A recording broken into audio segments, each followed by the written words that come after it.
মাকে বলেছিলাম মোচার চপ খাবো, আর মা মোচা আর আলু ছোট ছোট করে কেটে নিয়ে হলুদ জলে সেদ্ধ করে নিয়ে একটা ভাজা মশলা তৈরি করেছিল।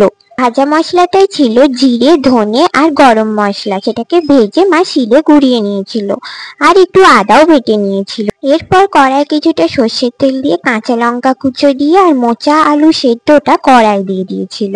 তাতে একটু নুন আর ওই আদা বাটাটা আর একটু গুঁড়ো লঙ্কা আর একটু চিনি দিয়ে নেড়ে নিয়েছিল ভালো করে। কিছুক্ষণ চাপা দিয়ে রাখার পর খুলে তাতে ভাজা মশলা দিয়ে নাড়াচাড়া করে নামিয়ে নিল, আর তাতে একটু বেসন দিয়ে তা একটু শক্ত করে নিল পুরটা। একটা বাটিতে ময়দা, কর্নফ্লাওয়ার আর জল দিয়ে গুলে নিল, আর ওই গোল গোল করে রাখা মোচার চপগুলোতে ডুবিয়ে নিয়ে বিস্কুটের গুঁড়োতে ডুবিয়ে নিয়ে কিছুক্ষণ ফ্রিজে রেখে ভেজে নিল। এরপর গরম গরম মোচার চপ সস দিয়ে রেডি।